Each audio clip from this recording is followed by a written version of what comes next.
Hi అండి, welcome to my YouTube channel. ఈరోజు వీడియోలో చికెన్ పకోడీ రెసిపీ మా పాప చేస్తుంది, చూద్దాము.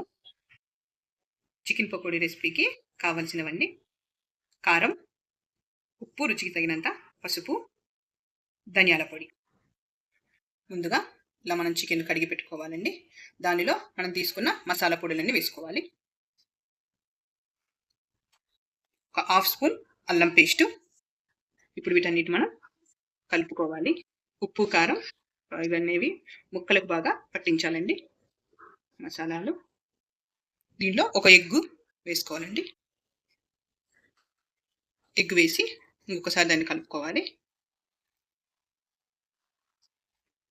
ఇప్పుడు దీంట్లో 2 స్పూన్లు శనగపిండి, 2 స్పూన్లు మైదా పిండి వేసుకోవాలి. ఇలా వేసి బాగా కలపాలి. ఇలా మసాలాలు అన్నీ కలిపి ముక్కలకి బాగా పట్టించాలండి. ఇది ఒక 15 నిమిషాలు మనం పక్కన పెట్టుకుందాం. ఇలా స్టవ్ మీద ప్యాన్ పెట్టి ఆయిల్ వేడి చేసుకోవాలండి, డీప్ ఫ్రైకి సరిపడా. ఇలా ఆయిల్ కాగిన తర్వాత ముక్కలు వేసుకోవాలండి. మరి ఆయిల్ ఎక్కువ కాగకూడదండి, ముక్కలు వేసిన వెంటనే మాడిపోతాయి. ఇలా కొంచెం కాగిన తర్వాత, మీడియంగా కాగిన తర్వాత ఇలా మనం పీసులు వేసుకొని వేయించుకుంటే బాగా వేగుతాయి. ఇలా ఒకసారి కదిలించుకోవాలి చిన్నగా.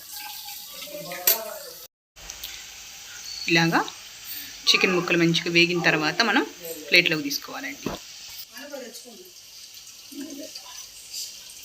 ఇలా ఒక గిన్నెలోకి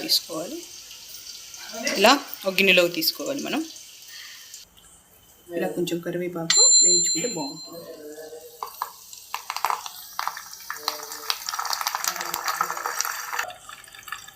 ఇలా కరివేపాకు ఫ్రై చేసి వేసుకుంటే రుచిగా ఉంటుంది.